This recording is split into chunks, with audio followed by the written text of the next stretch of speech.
사랑하는 성도 여러분, 안녕하십니까? 어지럽고 혼란한 세상 가운데서도 지난 한 주일 동안 하나님의 돌보시는 손길과 날개 아래 편히 쉬셨습니까? 한 주일의 삶 속에 우리의 삶의 모든 어려움과 모든 위기와 질병으로부터 우리를 보호해 주시고 아직도 우리가 하나님을 향한 믿음을 가지고 주님 앞에 예배 드릴 수 있는 이 자리에 함께 있게 됨을 진심으로 감사하게 생각합니다. 오늘은 스가랴 10장 1절의 말씀과 사도행전 2장 37절부터 39절의 말씀을 함께 살펴보려고 합니다. 스가랴 10장 1절 봄비가 올 때에 여호와 곧 구름을 일게 하시는 여호와께 비를 구하라. 무리에게 소낙비를 내려서 밭에 채소를 각 사람에게 주시리라. 다시 사도행전 2장 37절부터 39절까지요. 사도행전 2장 37절부터 39절. 그들이 이 말을 듣고 마음에 찔려 베드로와 다른 사도들에게 물어 이르되 형제들아 우리가 어찌할꼬 하거늘.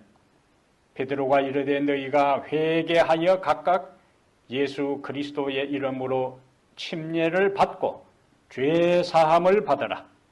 그리하면 성령의 선물을 받으리니 이 약속은 너희와 너희 자녀와 모든 먼데 사람 곧 주 우리 하나님이 얼마든지 부르시는 자들에게 하신 것이라 하고 39절까지 말씀을 함께 보았습니다.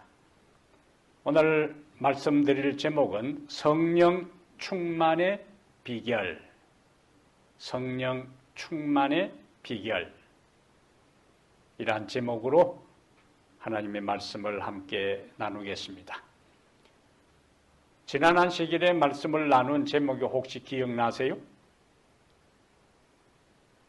성령 충만의 의미, 성령 충만은 무엇인가 하는 주제를 지난 안식일 함께 나누었습니다. 오늘은 그 두 번째 시간으로 그러면 우리가 어떻게 하면은 성령 충만함을 경험할 수 있는가? 그 원리와 비결을 말씀을 드리겠습니다. 그리스 신화 중에 제우스의 아들이 있는데 그 아들 중에 디오니소스라 하는 아들이 있어요. 이 디오니소스는 술의 신입니다. 술의 신. 이 신은 보통 그리스 신들이 모여 사는 올림푸스 산에 가서 살지 못하고 인간들 사이를 다니면서 포도를 재배하는 것과 포도주를 만드는 법을 가르친 그리스 신화에 나오는 신입니다. 그런데 그를 추종하는 사람들은 대부분 여자들이었는데 산짐승과 어린아이들을 제물로 바치고 광란의 잔치 후에 이 여자들이 산채로 제물을 뜯어 먹은 기록이 그리스 신화에 나옵니다. 이 디오니소스의 로마식 이름이 바로 로마의 술의 신인 바커스요. 한국의 동아제약의 바카스 드링크는 바로 여기서 따온 이름입니다. 바울이 지난 안식일 우리가 살펴본 에베소 5장 18절에 술 취하지 말라, 이는 방탕한 것이라고 말한 것은 이런 역사적 배경을 염두에 두고 이해해야 합니다. 디오니소스 신을 섬기고 추종하는 자들은 그들이 술에 취할 때에 신이 임하여 그들에게 영감을 주고 감동을 준다고 믿었어요. 하지만 바울은 성령으로 충만함을 받으라고 권면하며 술에 취하는 것과 성령으로 충만함을 받는 것을 대조시키고 있습니다. 우리가 예수님을 개인의 구주로 믿을 때부터 성령은 우리 몸을 성전 삼아 우리 안에 거하기 시작합니다. 그래서 로마서 8장 9절에 누구든지 그리스도의 영이 없으면 그리스도의 사람이 아니라고 말씀하고 있어요. 그러니까 예수님을 믿는 사람은 다 우리 안에 누가 계신다는 말씀이죠? 그리스도의 영, 하나님의 영, 성령이 우리 안에 다 거하신다는 말씀입니다. 그러므로 예수님을 개인의 구주로 믿는 우리 모두에게는 이미 성령이 우리를 성전 삼아 다 계시는 거예요. 근데 우리가 던져야 할 질문은 그런데 왜 계속적인 성령 충만이 필요한가? 이미 우리 안에 성령이 계시는데 왜 또 성령으로 충만함을 경험하라고 성경은 말씀하고 있는가? 에베소 5장 18절에 오직 성령으로 충만함을 받으라는 말씀을 헬라어 전문가들이 이렇게 분석을 했습니다. 이 말씀은 헬라어로 명령문 형태고 복수형이고 수동태고 현재형이다. 네 가지가 있죠. 명령문이고 복수형이고 수동태고 현재형이다. 그럼 이것이 이러한 문장 구조가 문법적으로 왜 중요한가?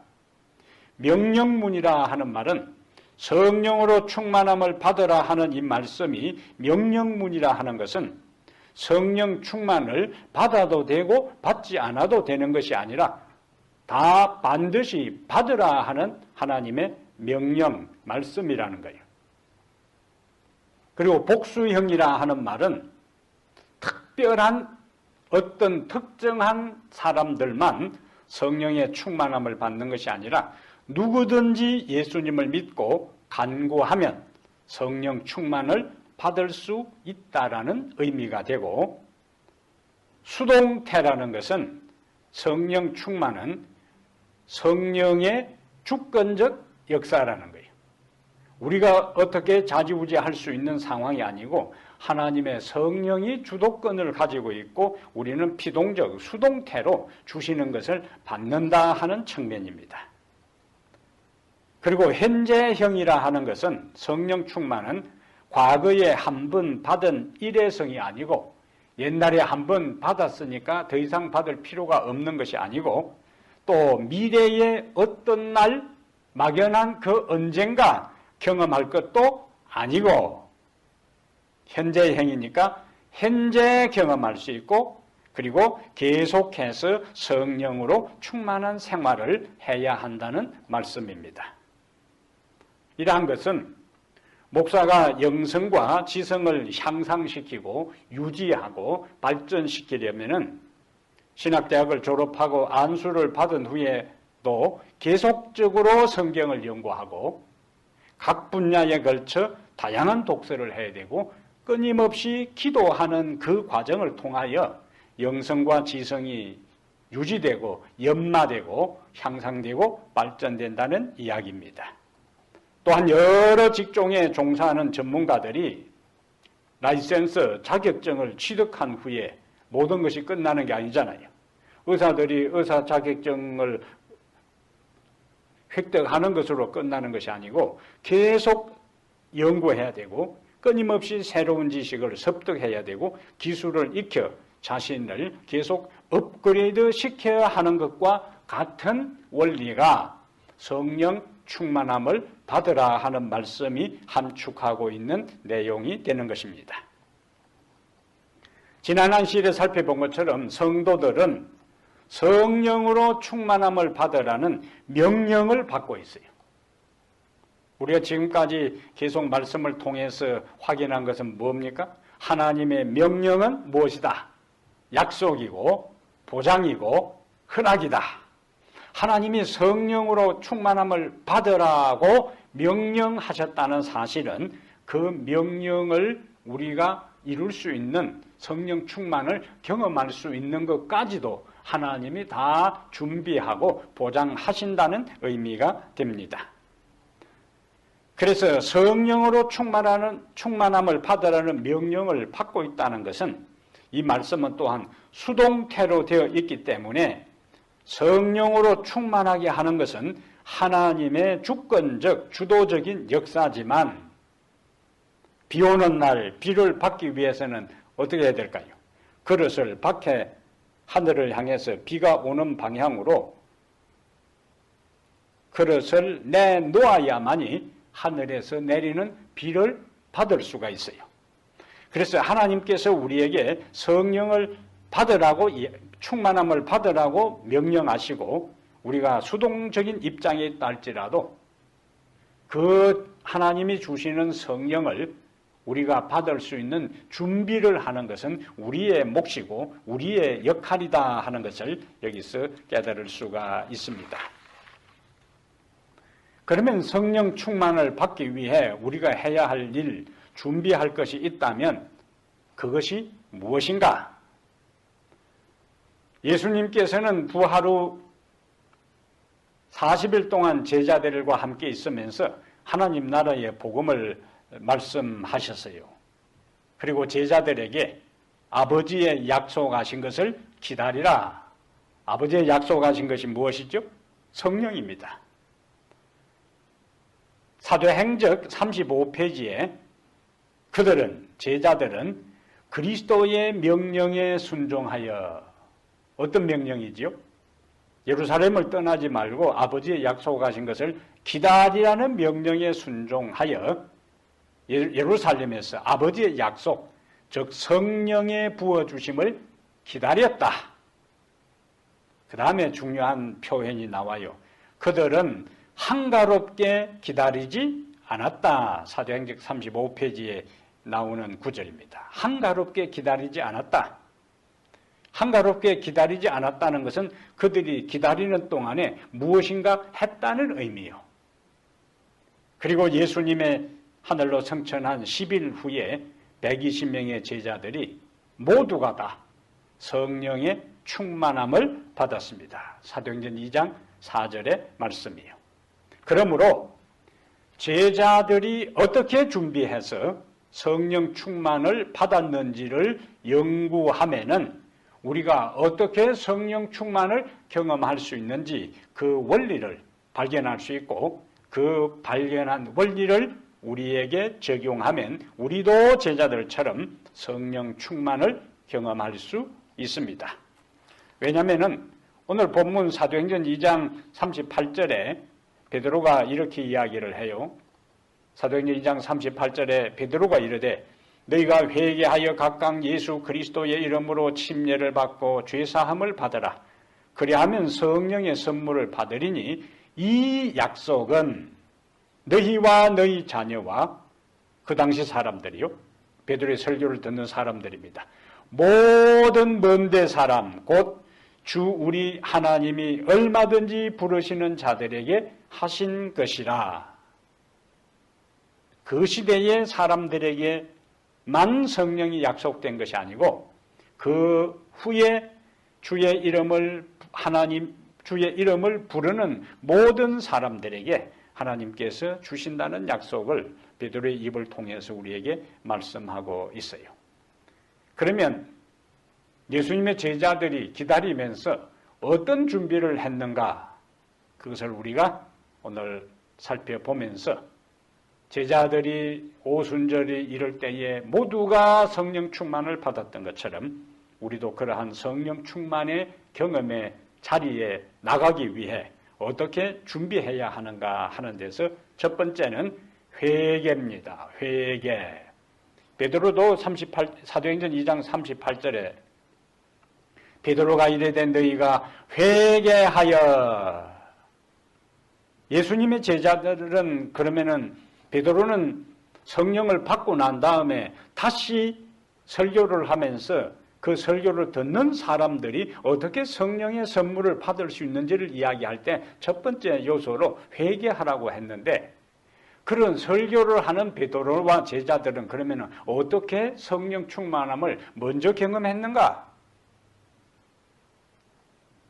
예수님의 제자들의 첫 번째 준비는 회개인데 사도행전 36페이지에 제자들은 약속이 성취되기를 기다리면서, 아버지 약속을 그들은 성취되기를 기다렸어요. 기다리면서 참된 회개로, 그들의 마음을 겸비하게 하고 그들의 불신을 자복하였다라고 말씀하고 있습니다. 제자들은 기다리면서 뭐 했다고요?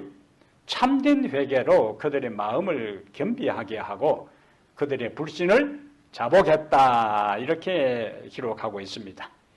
제자들은 그동안 세상적 욕망을 가지고 주님을 따랐어요. 그래서 걸핏하면 서로 누가 높은가를 두고 다퉜습니다. 심지어 예수님이 마지막 십자가에 돌아가시기 위해서 예루살렘으로 가시는 동안에도 그 예수님을 뒤따라오면서 예수님은 십자가를 향하여 모든 것을 포기하고 인류를 위하여 자신의 삶 전부를 지금 생명을 바치기 위해서 비장한 마음으로 그 길을 가고 있는데 그 뒤를 따라가는 제자들은 노중에서 누가 높은가 하고 다툰 사람들이에요. 그들은 주님의 사명을 제대로 이해하지 못했습니다. 그들은 주님이 겟세마네 동산에서 체포될 때에 다 도망갔고 베드로는 부인했고 배반했어요.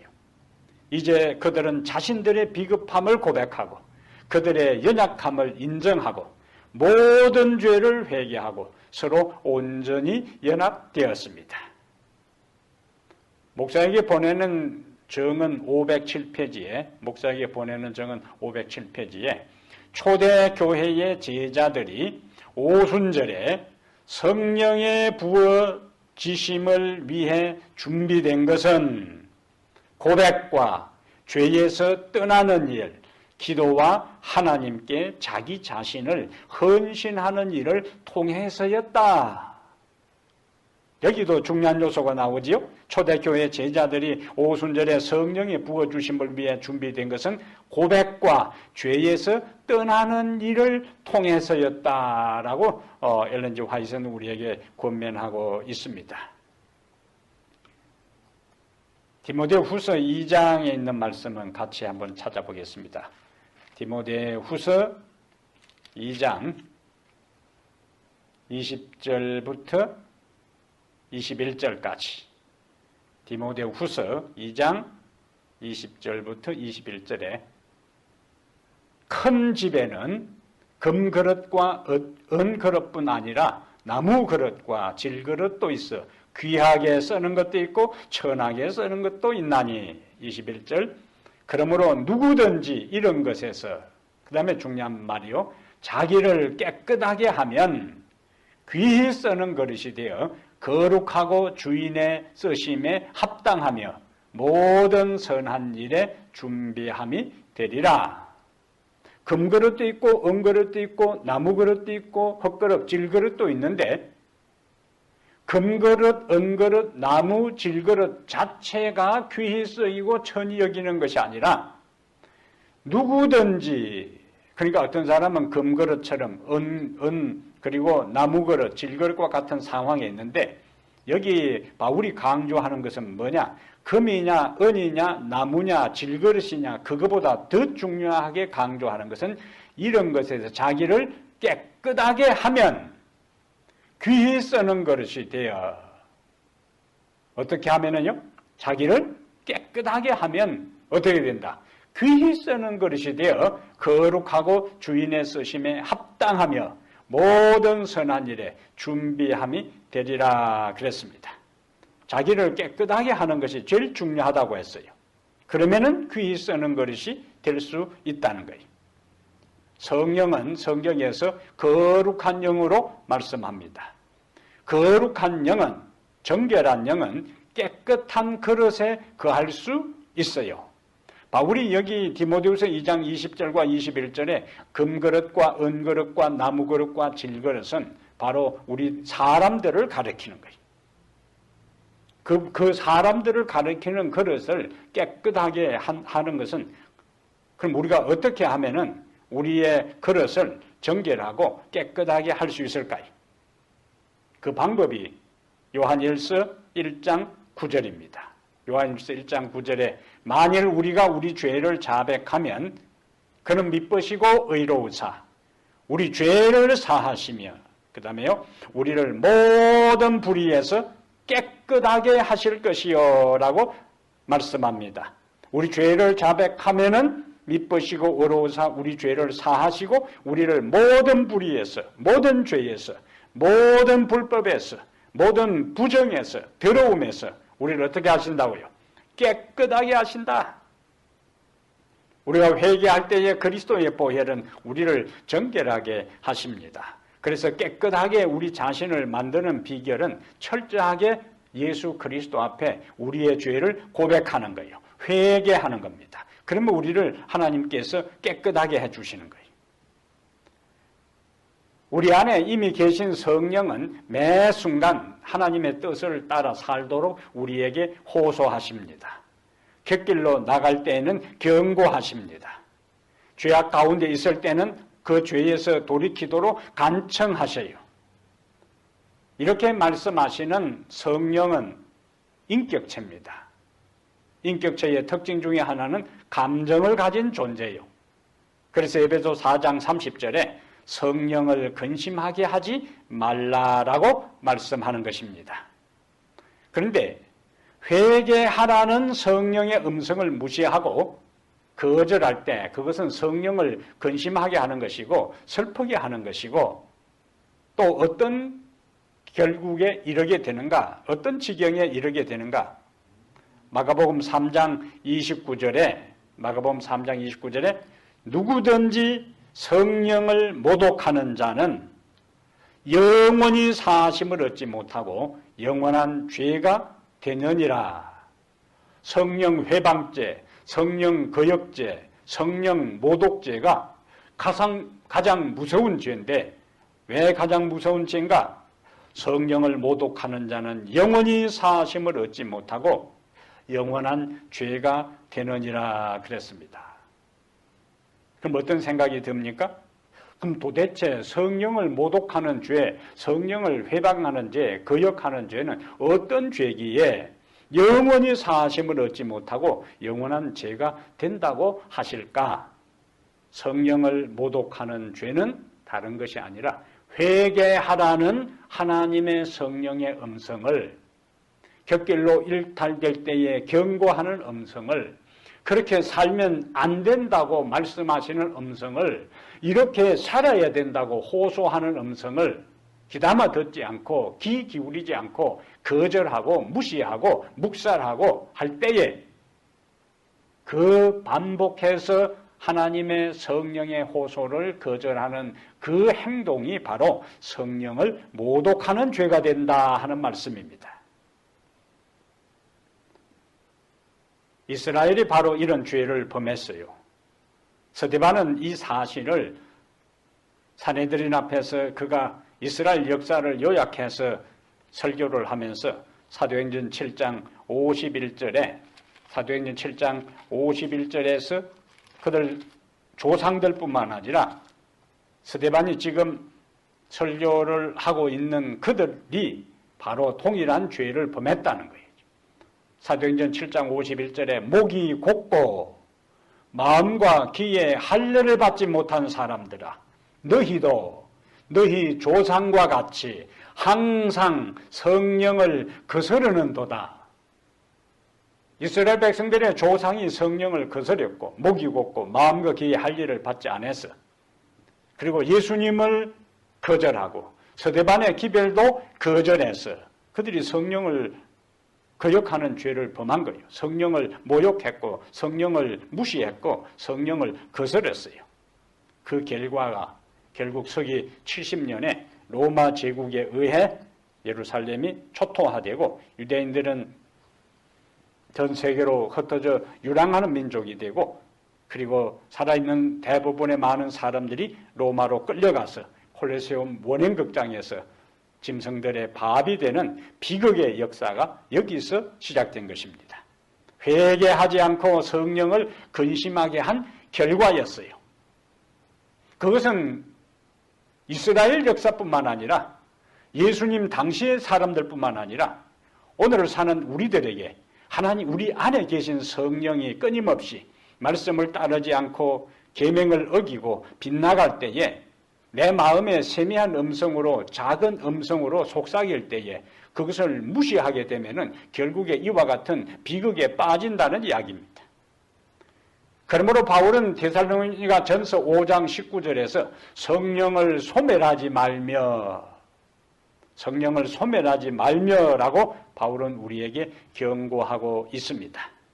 우리 안에 계신 성령이 우리에게 매 순간 하나님의 뜻을 따라 살도록 말씀하시고, 곁길로 갈 때에 경고하시고, 범죄할 때에 회개를 촉구하면 바로 그 성령의 음성에 기울여 다시 하나님께로 말씀으로, 원칙으로, 진리로 돌아오게 되기를 바랍니다.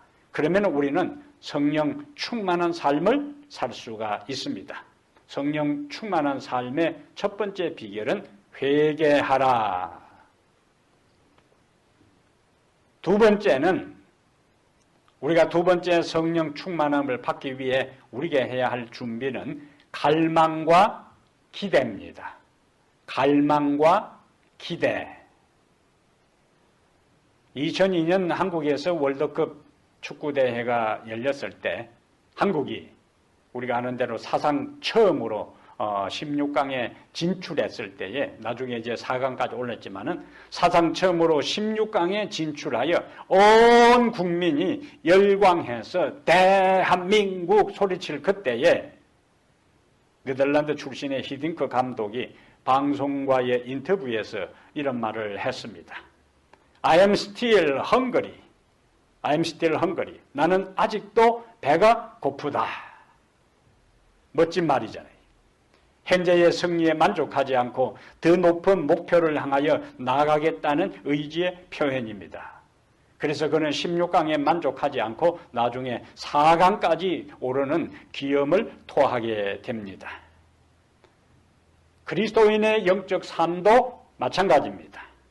현재의 상태에 만족하지 않고 내 안에 그냥 성령이 계시는 것으로 만족하지 않고 더 높은 목표를 향하여 성령 충만한 삶을 향하여 향상하고 전진해야 하는 것입니다. 바울이 바로 이와 같은 삶을 살았어요. 바울의 고백입니다. 빌립보 3장 13절에 바울은 자신의 삶을 감옥에 있으면서 빌립보 성도들에게 이렇게 편지를 보내요. 빌립보 3장 13절, 14절 찾아보겠습니다. 빌립보 3장 13절, 14절. 형제들아, 나는 아직 내가 잡은 줄로 여기지 아니하고 오직 한 일,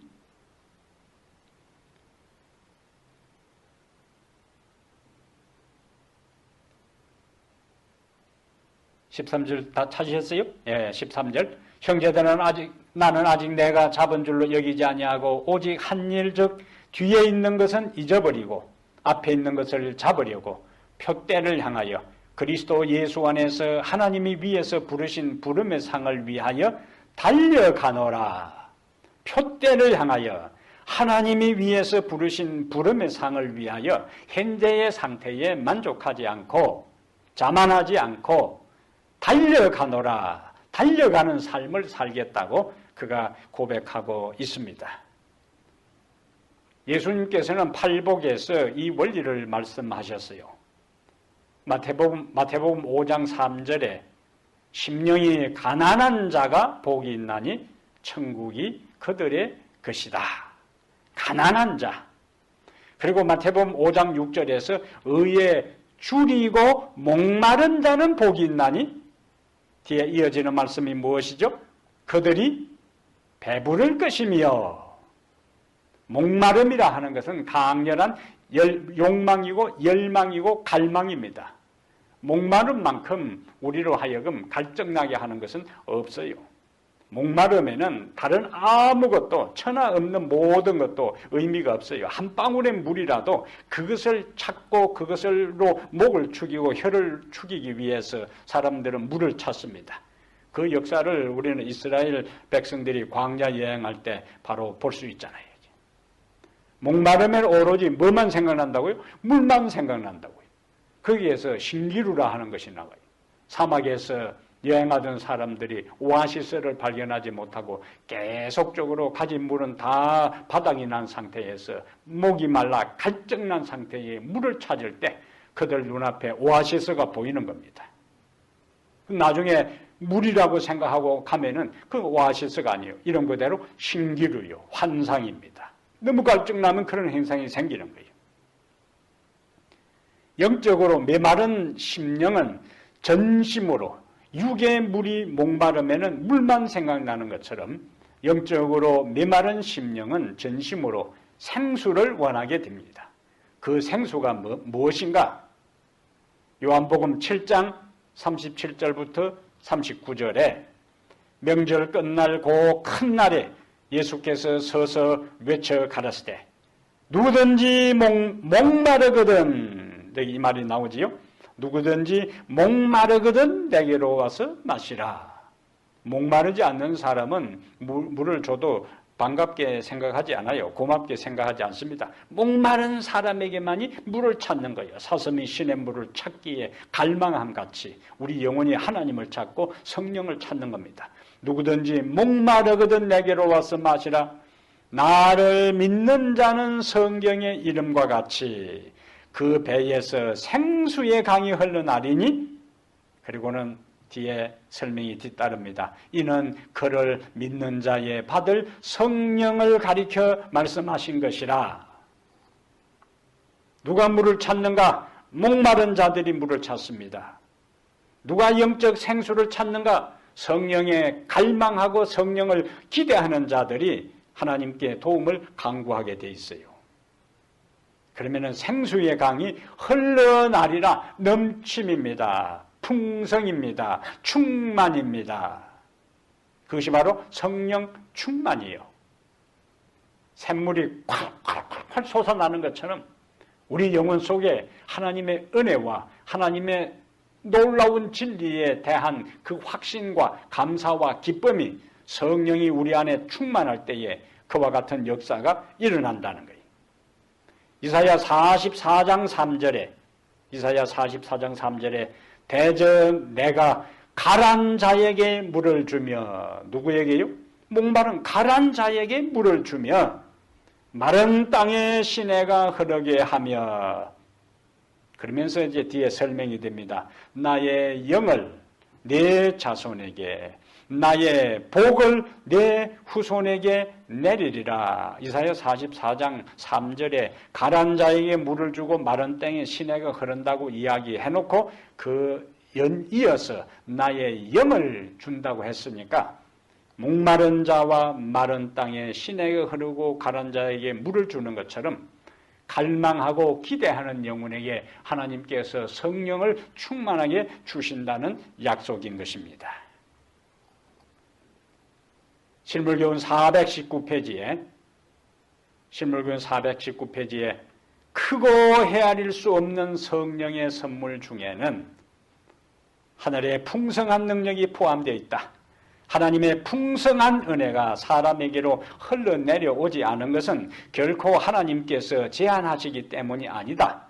누구나 받고자 하면, 기대하고 갈망하고 소망하면, 누구나 받고자 하면 다 하나님의 영으로 충만하게 될 수 있다. 이 말씀 믿으시면 아멘. 시편 107편 7절에 그가 사모하는 영혼에게 만족을 주시며 줄인 영혼에게 좋은 것으로 채워주심이로다. 여기 사모하는 영혼이라 하는 것은 갈증난, 목마른 그러한 것을 이야기했어요. The thirsty라 그랬어요. And feels the hungry with good things. 이사야 41장 17절에는 가련하고 가난한 자가 물을 구하되 물이 없어서 갈증으로 그들의 혀가 마를 때에 나 여호와가 그들에게 응답하겠고 나 이스라엘의 하나님이 그들을 버리지 아니할 것이라. 목마른 자에게 주시는 하나님의 약속을 감사하고 기억하고 성령을 갈망하고 기도하여 성령 충만함을 경험하게 되기를 축복합니다. 세 번째, 어떻게 하면은 성령 충만함을 경험할 수 있는가? 오순절을 경험하기 전에 제자들의 모습을 보면은 우리가 세 번째 원리를 발견할 수 있습니다.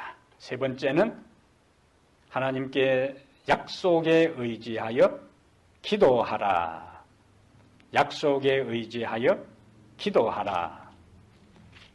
사도행전 1장 4절과 5절에 예수님이 이렇게 말씀합니다. 사도행전 1장 4절 5절 사도와 함께 모이사 그들에게 분부하여 이르시되 예루살렘을 떠나지 말고 내게서 들은 바 아버지께서 약속하신 것을 기다리라. 요한은 물로 침례를 베풀었으나 너희는 맨날이 못되어 성령으로 침례를 받으리라 하셨느니라. 자, 예수님 이 말씀을 하시고 하늘로 승천하셨어요.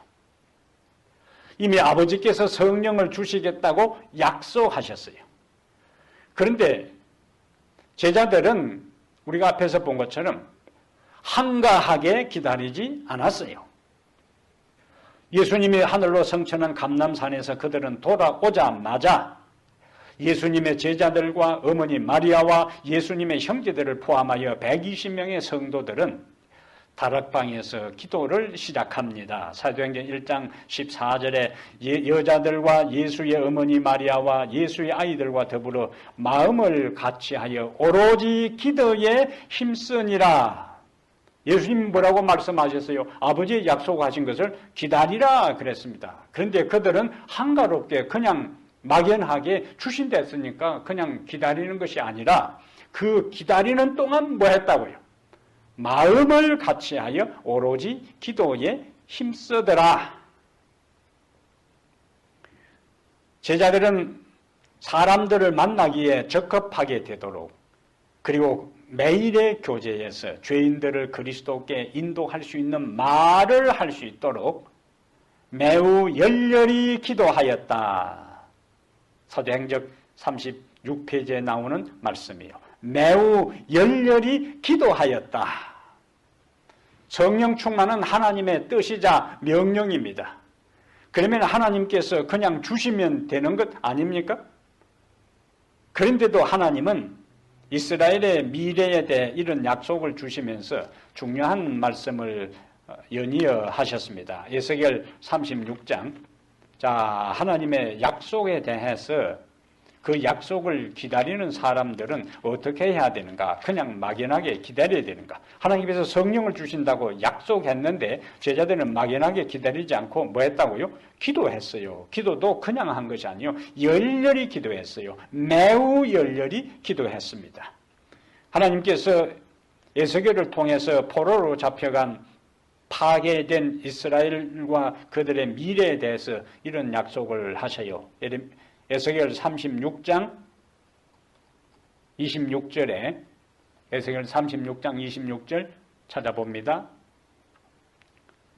또 새 영을 무엇을요? 새 영을 어디에? 너희 속에 두고 새 마음을 너희에게 주되 너희 육신에서 굳은 마음을 제거하고 부드러운 마음을 줄 것이며 또 내 영을 너희 속에 두어 너희로 내 율례를 행하게 하리니 너희가 내 규례를 지켜 행할지라. 그러면서 그러한 하나님의 약속이 몇 절까지 가는가? 36절까지 갑니다. 에스겔 36장 36절까지 그 약속을 이제 하면서 37절에 이제 연결되는 구절이 중요합니다. 하나님께서 다 뭐 하셨다고요? 이스라엘 미래의 회복을 약속하셨어요.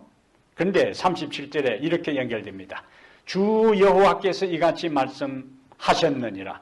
그래도 이렇게 말씀하셨느니라는 것은 이렇게 약속했다는 거예요. 너희 미래의 비전을 이렇게 주신다는 약속을 말씀하셨는데 그래도 이스라엘 족속이 이같이 자기들에게 이루어 주기를 내게 구하여야 할지라.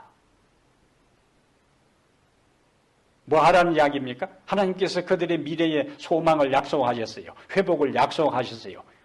그런데 37절에는 그래도 뭐 해야 된다고? 하나님 당신이 약속하신 것을 우리에게 이루어 달라고 뭐 하라고요? 기도하라 그랬습니다.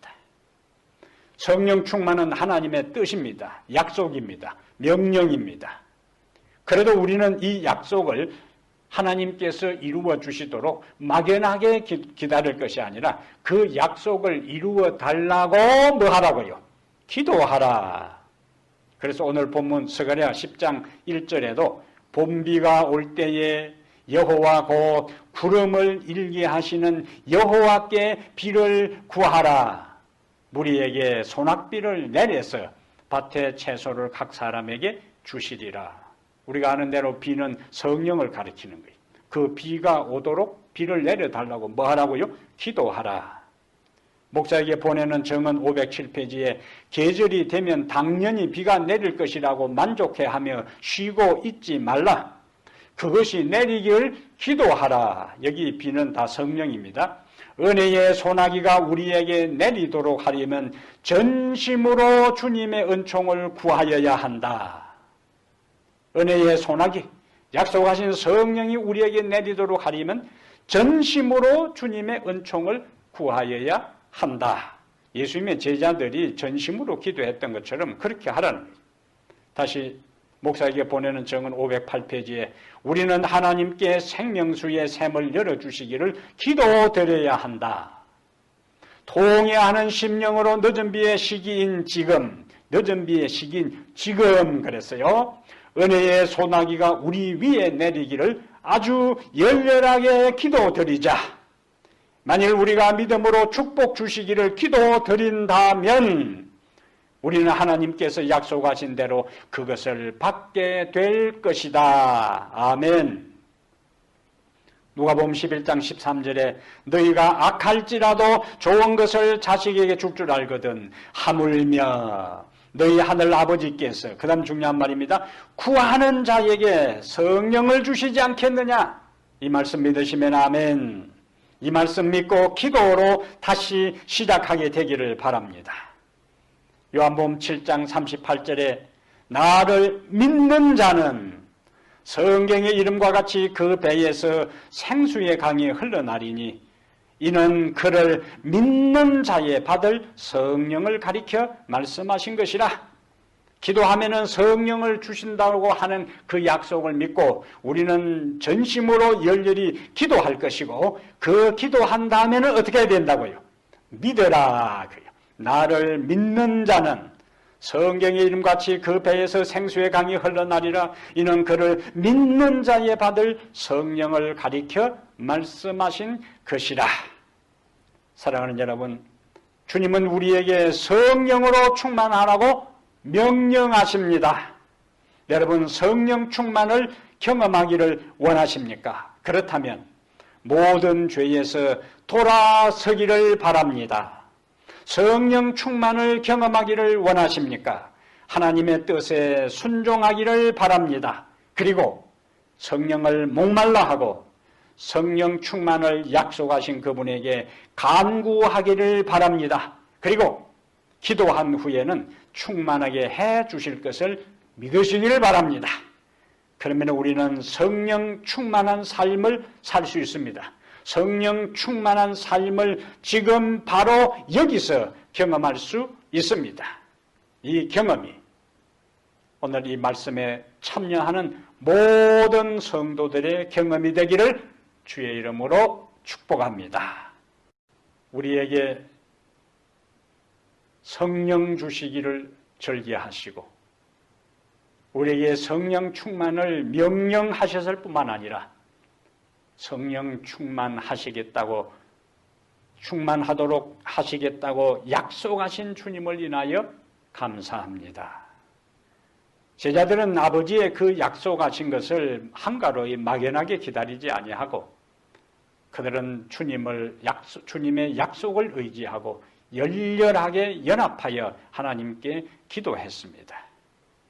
제자들은 그들의 죄를 서로 고백하고 그리스도인 위로 연합되었습니다.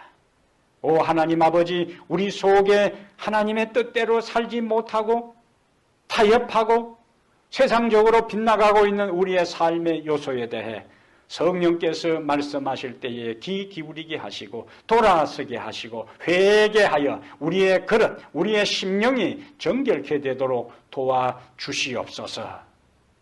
우리의 기도 가운데 제일 먼저, 제일 많이, 제일 자주 아버지의 약속하신 성령 충만함을 위하여 기도하게 하시고, 기도한 다음에는 그 약속이 우리에게 그대로 이루어지고 성취되고 경험될 것을 믿음으로 받아들이게 하여 주시옵소서. 그리하여 하나님 아버지, 성령 충만이 하나의 막연한 이론적인 이야기도 아니고 신학적인 가르침과 교훈으로 끝나지 않게 하시고, 우리의 현재 삶에서 그 미래에 어떤 날 이루어질 것이 아니라, 경험될 것이 아니라 바로 오늘 지금 여기서 매일매일의 삶에서 하나님을 찾고 간구함으로 성령 충만을 경험하게 하여 주시옵소서. 그리하여 우리의 개인이 변화되고 우리 가정이 변화되고 우리가 속해 있는 교회가 변화되어서 지역사회에 하나님의 살아계심을 드러내고 증거하고 높이는 놀라운 진원지가 되도록 축복하여 주시옵소서. 우리 주 예수님 이름으로